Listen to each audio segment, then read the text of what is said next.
Hello everyone, so today I'm going to be doing a flip through of my entire 2022 planner in the half year version of my common planner. You guys know that I used this and redated it and used it for the second half of last year. I am just so happy with this planner, and I am already moved into my 2023 version, which is this one. I'm using the full year in the black color. And it was a struggle for me to pick whether to do a half year or the full year. I like the idea that I can switch it up in the middle of the year, but I also like the fact that you can get this chunky notebook at the end of the year to look through. So I have decided to use a full year, and I'm fully moved in. You guys can see I'm feeling so comfortable in this. And it's just lovely. I love this so much, and I'm so excited, and it's just incredible that I'm using a planner that I designed, and I'm using that, and I'm using a half year version for my son. This is just a place for me to photo journal for him and keep records for him for homeschooling. So that's that. And I just wanted to give you guys a little bit of a quick background.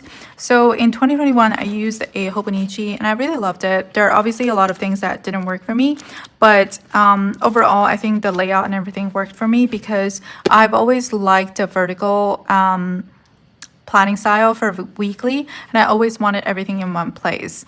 So that kind of cemented the fact that, something like that does work for me. And 2022, I didn't use a Hobonichi Custom because I wanted to create my own planner.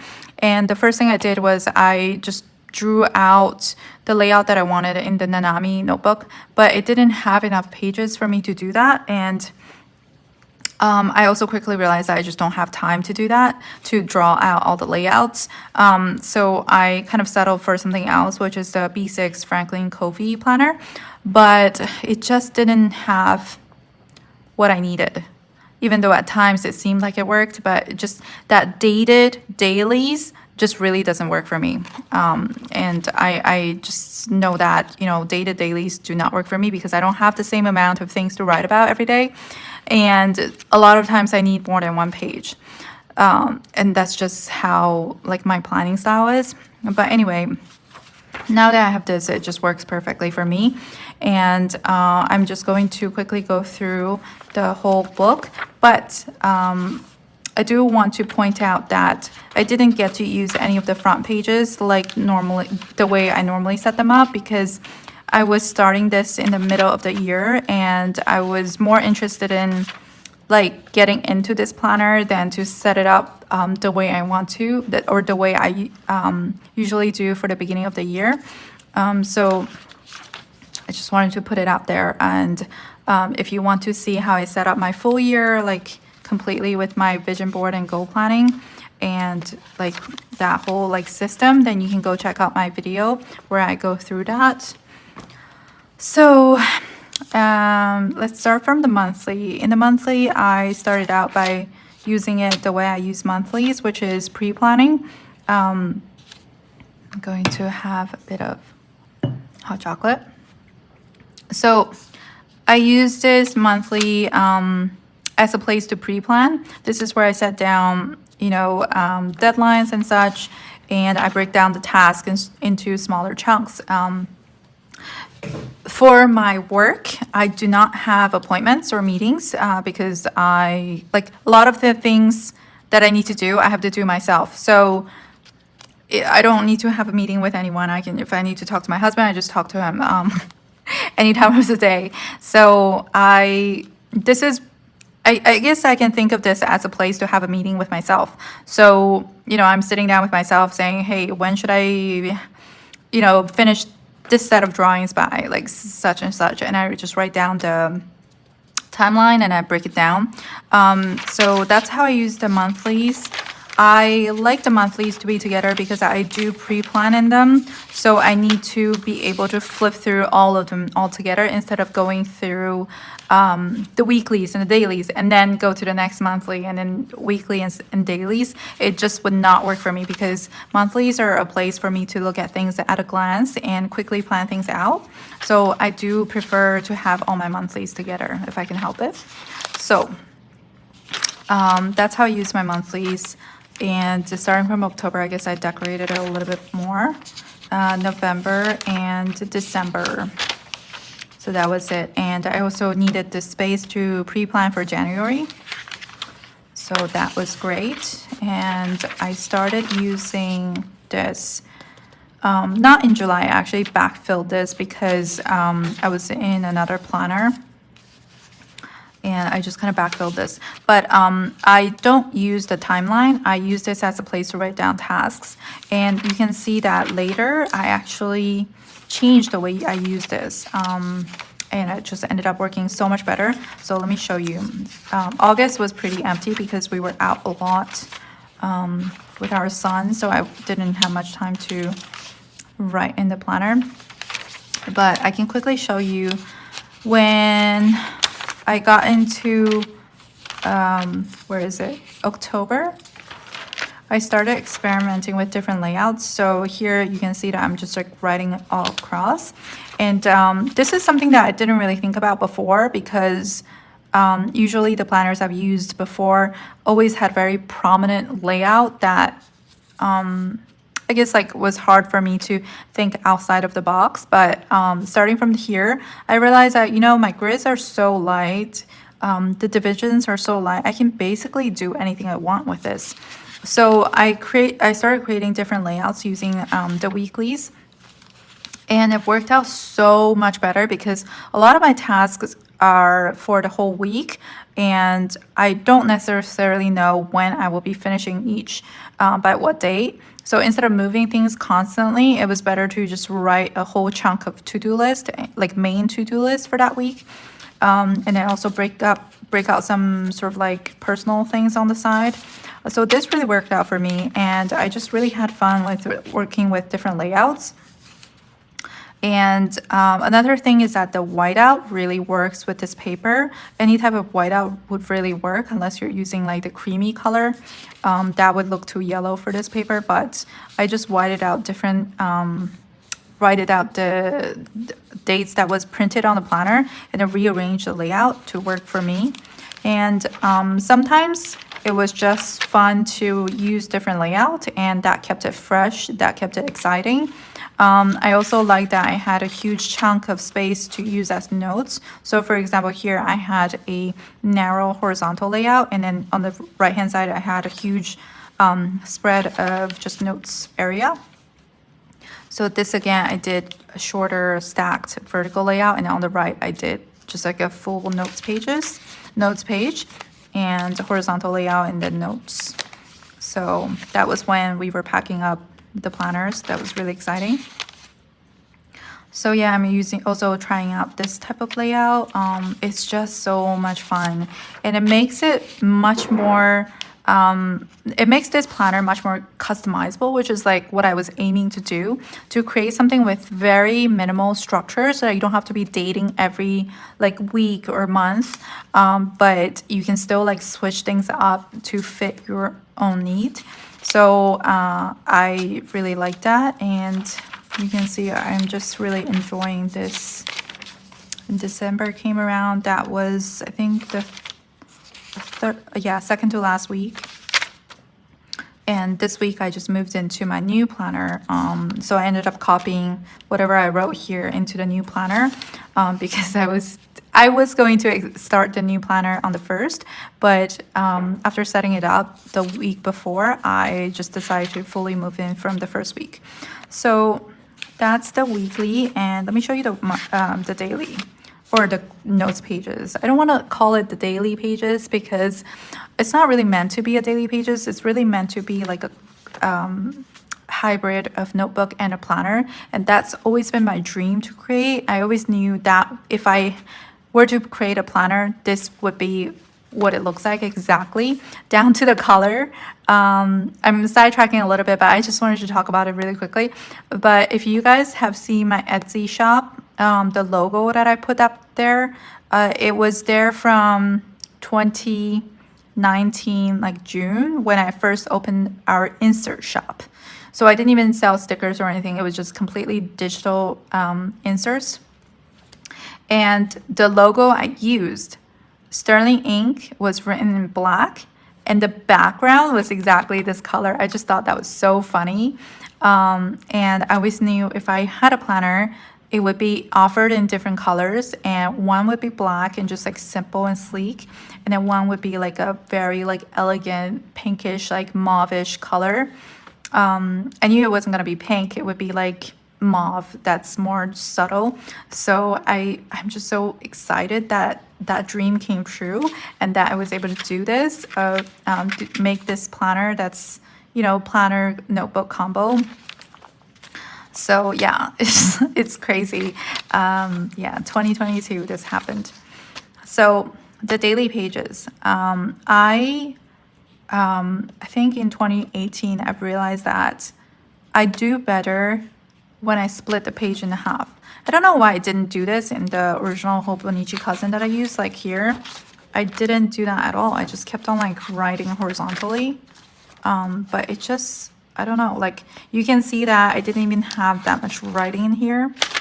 But like, I don't know why I didn't do that before, because before this planner, I was writing in this way in my bullet journal, in other notebooks. So I don't know why I didn't do that. And in 2022, I returned to this style of layout, and it's completely changed the way I write.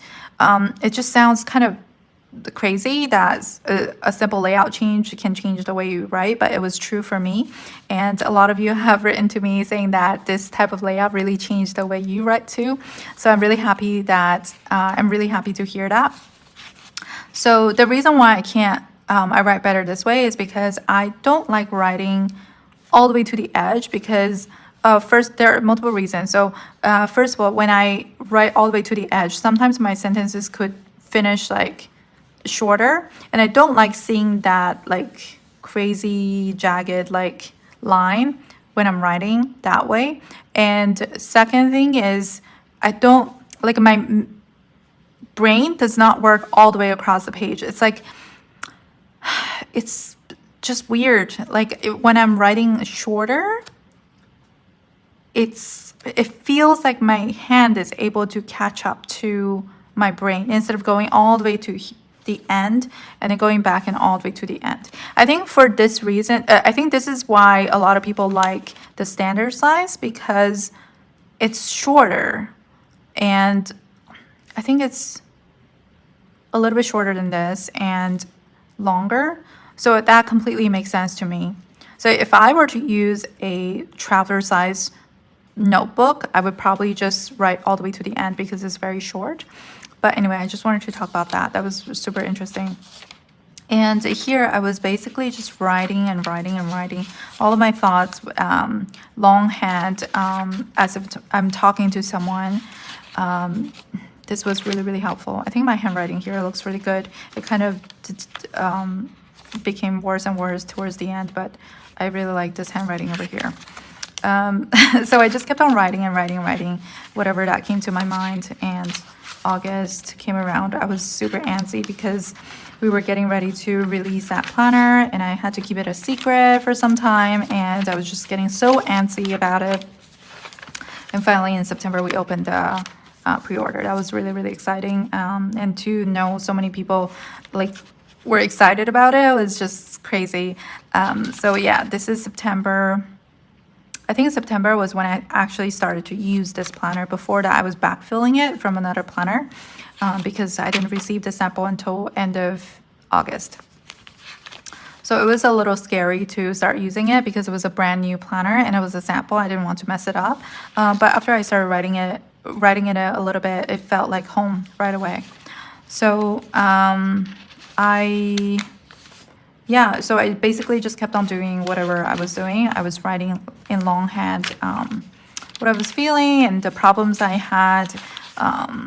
you know, concerns that I had. I don't do any type of negative writing. I always like to focus on the positive, but I do work out problems in my journaling. And I want to quickly talk about these indexing systems. So what I did was on the back side, on the last page of the planner, I wrote down like a quick index as I was filling these pages. And then I would just mark it out, right? So I identify them by the location. So if I'm looking for an inspiration quote, it would be on the top. And then I would write out kind of quickly in 1 or 2 words what that was about. So that's kind of how I was indexing it. And then I would highlight the specific part that I was referencing to, and then I would write down like what it is, and then that would match up with the tag, if that makes sense. For example, here I wrote down a quote or something about Aristotle, and I wrote down Aristotle imitation, and then highlighted it. And then over here, I have an Aristotle imitation, and that's a quote. I know it's an inspirational quote, so I can match that quickly. And that worked out really well. And that's on the left-hand side.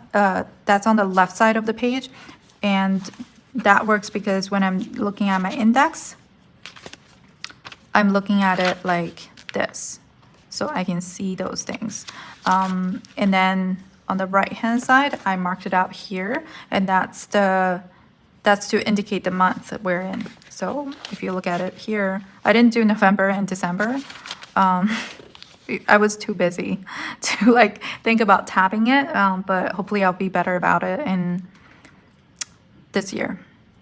So here is July, August, September, and October. And obviously there's November and December as well. So yeah, that's how I was using the dailies and tabbing it. I don't like using actual tabs, sticky tabs, because I don't know, I did that here and I don't think I like that look. So I'm just going to keep it clean. So that was September. Here I was using a stamp for the first time and I messed up, so I just covered it with some nice paper and I wrote it out in pencil here. And this was a stamp that I was using to keep a record of the books that I was reading. So that's just my daily musings every day. And October, so that's what it looks like. I love this. I got a new typewriter, so I used my typewriter to type this out. It was a passage from In Search of Lost Time. It was beautiful. Again, keeping track of the records of books I used. I forgot about the stamp. I should do that in my January dailies. Again, it's also In Search of Lost Time. I just typed it out. So every month I used that month's specific collections of stickers and decorated my pages before I wrote stuff down. I just find that to be much better.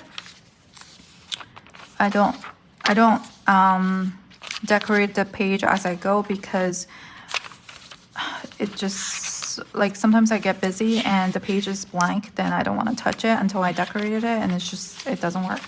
So that's November and December. So yeah, I'm so happy with how I use this, and I just put the February for 2023 here. I don't know why. I think I was testing it out. I have a bunch of like blank pages in the back that I didn't get to touch, but hopefully I'll be better about it in 2023. So yeah, that's in here, and I guess I can show you guys a little bit what the dailies look like. So in January, I started using it in December, so I started adding some photos in here. Starting from January 1st, I used the sticker that's provided in the subscription kit and to mark out the dates. I think it just looks much neater than me writing it out. So I just add the date sticker, and I added the date of the week sticker that's also provided in the subscription. And I also added this little calendar sticker that we sell in our shop separately, and it's exactly the same as this. So that's what I did, and all of these pages are pre-decorated. I love these picture frames that we came up with, and the torn paper sticker, it just adds a little bit something interesting here instead of just doing the florals. So that's what my dailies look like so far. I'm so happy with this. I can't wait to fill this up. So thank you so much for watching, and I'll see you in the next video.